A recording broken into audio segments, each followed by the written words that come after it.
Time travel यानी समय यात्रा एक ऐसा कॉन्सेप्ट जिसे आज तक हमने केवल फिल्मों में ही देखा है। लेकिन आज हम आपको एक ऐसी घटना के बारे में बताएंगे जहां टाइम ट्रैवल का यह कॉन्सेप्ट सच होता सा लगता है। यह कहानी है एक ऐसे रहस्यमय प्लेन की जो बीच हवा से अचानक गायब हो गया था और जब वापस मिला तो पूरे 35 साल बीत चुके थे। दरअसल यह घटना 4 सितंबर 1954 को सैंटियागो एयरलाइन की फ्लाइट EWF 513 के साथ घटी थी। यह घटना इतनी डरावनी और रहस्यमय थी कि इस घटना को दुनिया के सामने आने से पूरी तरह से रोका गया था। लेकिन बावजूद इसके यह खबर आग की तरह पूरी दुनिया में फैल गई।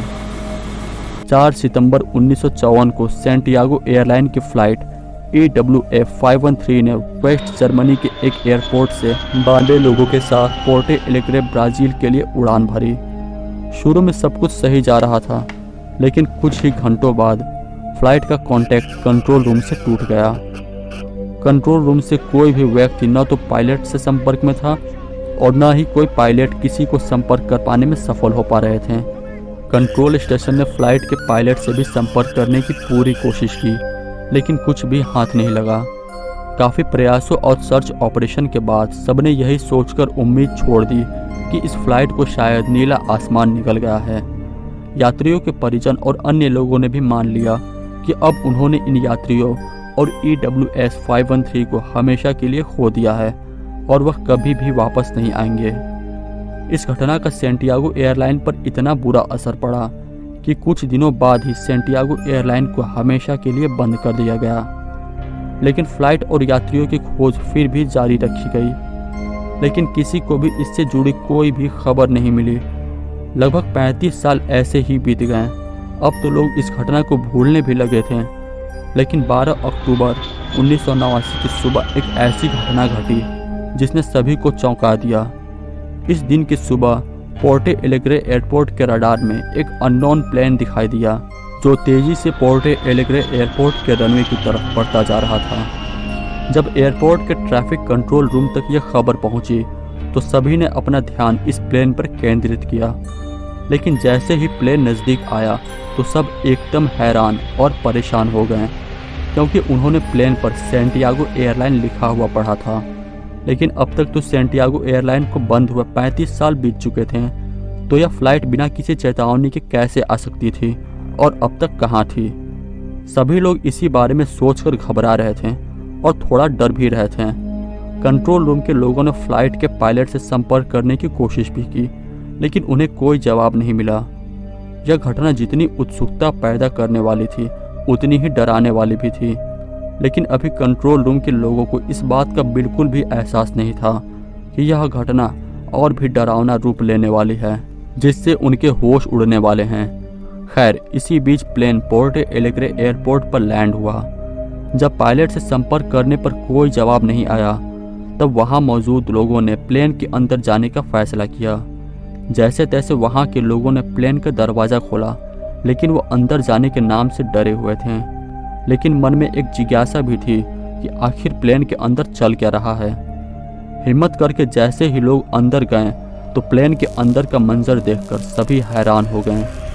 प्लेन में जितने भी यात्री थे सभी कंकाल में तब्दील हो चुके थे, लेकिन सभी कंकाल अभी भी उसी हालत में थे जिस हालत में वह फ्लाइट 35 साल पहले अपनी उड़ान के कुछ ही घंटों बाद गायब हुई थी।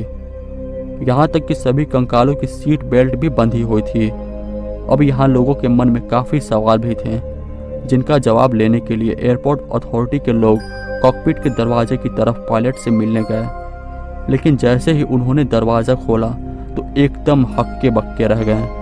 प्लेन का पायलट भी कंकाल बन चुका था, लेकिन पायलट के हाथ अभी भी प्लेन के नेविगेशन कंट्रोल पर ही थे, जो बहुत चौंका देने वाली बात थी। ब्राज़ील की सरकार ने इस प्लेन की खबर और पूरी रिसर्च की जानकारी बहुत ही गोपनीय रखी। उन्होंने पूरी कोशिश की कि किसी भी तरह की कोई भी इंफॉर्मेशन बाहर ना आ पाए, जो कि हुआ भी। किसी को भी इस प्लेन की पूरी और सटीक जानकारी नहीं मिल पाई। जब ब्राज़ील सरकार की तरफ से इस तरह का रवैया दिखाया गया तो इस बात ने बहुत सी इन्वेस्टिगेशन एजेंसी का ध्यान अपनी ओर केंद्रित कर लिया। जिनमें से कुछ पैरानॉर्मल इन्वेस्टिगेशन एजेंसी सबसे आगे थीं। इन्वेस्टिगेटर्स यह जानने में बहुत दिलचस्पी दिखाने लगे कि आखिर उस दिन हुआ क्या था। आखिर उस घटना में ऐसे कौन कौन से राज छुपे हुए थे जो पैरानॉर्मल एजेंसी और ब्राज़ील सरकार बाहर नहीं लाना चाहती थी। उस समय एक काफ़ी मशहूर पैरानॉर्मल इन्वेस्टिगेटर और साइंटिस्ट हुआ करते थे जिनका नाम डॉक्टर कॉल्से अटेले हुआ करता था। यह घटना उनकी नज़रों से भी नहीं बच पाई और उनका ध्यान भी अपनी ओर खींच लिया। उन्होंने फैसला किया कि वे इस घटना की असली राज और सभी कारण दुनिया के सामने लाकर रहेंगे, जिसके लिए उन्होंने जी तोड़ मेहनत भी की। लेकिन डॉक्टर कॉल्से अटेले और बाकी सभी इन्वेस्टिगेटर दुनिया के सामने सिर्फ एक ही थ्योरी ला पाए, जिसके मुताबिक फ्लाइट 513 किसी तरह के टेम्पररी टाइम बबल में प्रवेश कर गई थी और 1989 के काल में पहुंच गई थी।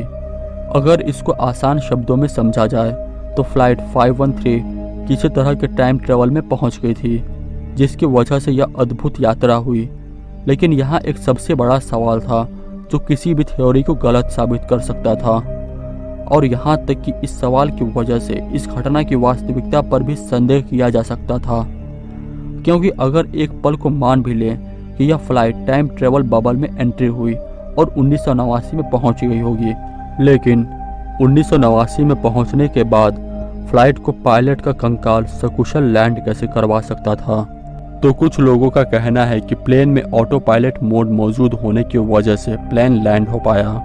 हालांकि कुछ लोग इस घटना को महज एक काल्पनिक कहानी बताते हैं, बिल्कुल उसी तरह जिस तरह एरिया 51 में एलियंस के होने का दावा किया जाता रहा है।